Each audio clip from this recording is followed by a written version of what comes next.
Good morning. Morning. Thank you for being here today.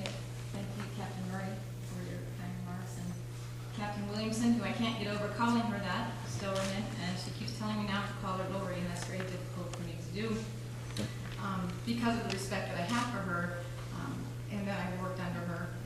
So thank you for being here, and it has been an honor to me. And thank you to everybody who's here. My church family, Captain Stowerman commented on that.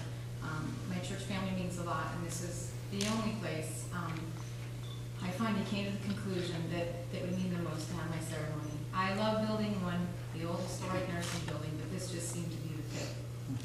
That's not in my notes, and wow, what a speech. Mine is only 4 pages, and I told her it was probably only 2 minutes, and she said, 2 minutes? I said, I don't know. I said, listening to the attributes that she commented on, I'm not all that.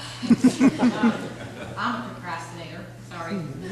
So my speech, I've been mulling over in my head for months. What am I going to say? What am I going to put down? And I won't tell you what hour it came down to before I printed this off with the press at home.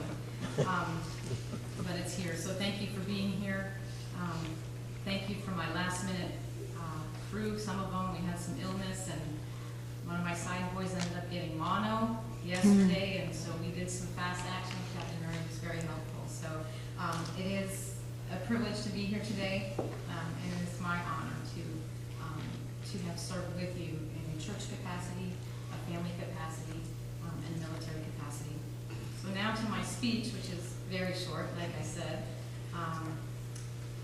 I just want to say, wow, it's here, retirement. I mean, it's a passing thought it was a passing thought for me 22 years ago when I was 21 when I enlisted. I knew how old I'd be when I retired, and yes, I did plan on a 20-year Navy career. But wow, it's gone by fast. The blink of an eye, a few short years, whatever cliche you want to say that says, wow, time passes real fast. It's hard to believe that it's here. I've been pondering, like I said, for months, what I would say when I got to the podium. Do I talk about me? What is my role in my speech? Who am I supposed to talk about? What am I supposed to say? How do I sum up or highlight a 20-year career in just a few minutes? And then I started thinking about it, and I thought about it, that I don't have to do that. It's already been done for me throughout the ceremony. There's a few more things that will sum up more of my career. My bios have been read. My certificates and awards are to come and will be presented. The shadow box will be explained why I chose what I chose, and our speeches will have been spoken. All of that will sum up my career and tell you what you need to know. And you'll hear about me, and I will be recognized. And thank you. And my mouth is so dry. I had butterflies yesterday, but they're gone. But my mouth is caught. I've been blaming on a diagnosis, but I won't go into that. So this speech today, it really isn't about me or what I've done or accomplished, but rather a thank you to those who have brought me to this day through encouragement and guidance and support and love. Those who are so much a part of who I am today that I can't imagine my life without them at some point in time. This speech is not about me. It's about my heroes. Not the heroes we know through childhood like Superman and Wonder Woman, Spider-Man, and I have something for you. Or the military and war heroes we hear about daily in the news, and they are heroes. This speech is about my heroes.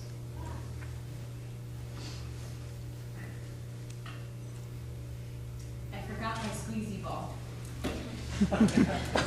My unsung heroes.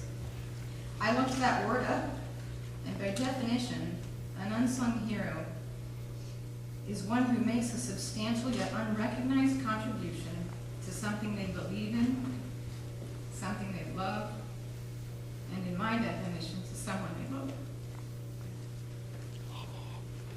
Who are those heroes to me? Williamson, Storeman, already touched on that. They are my family. A Navy captain once told me, and I think we've all mentioned this, we've heard it before, that if the Navy would have wanted you to have a family, they would have packed it in your sea bag. Well, the Navy didn't pack it in my sea bag, but the Lord did.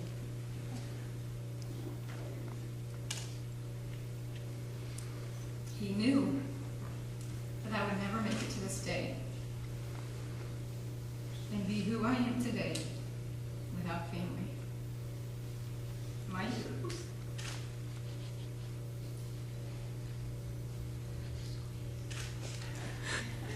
Alan told me to have a squeezy ball. I had it in my office, I found it, and then I lost it, and I had it, and now it's in another bag.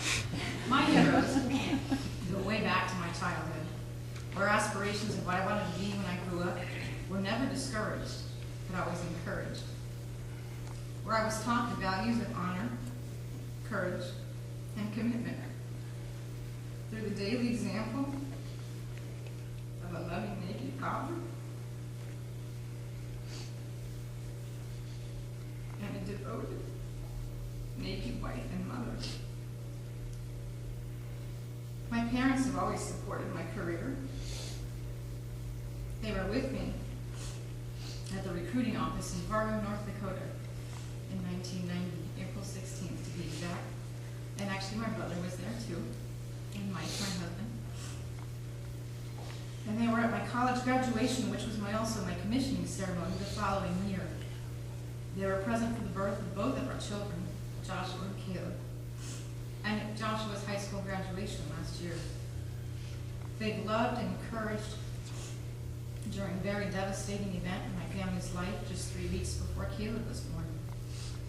My mom and my dad sent me care packages while I was deployed, and that means a whole lot.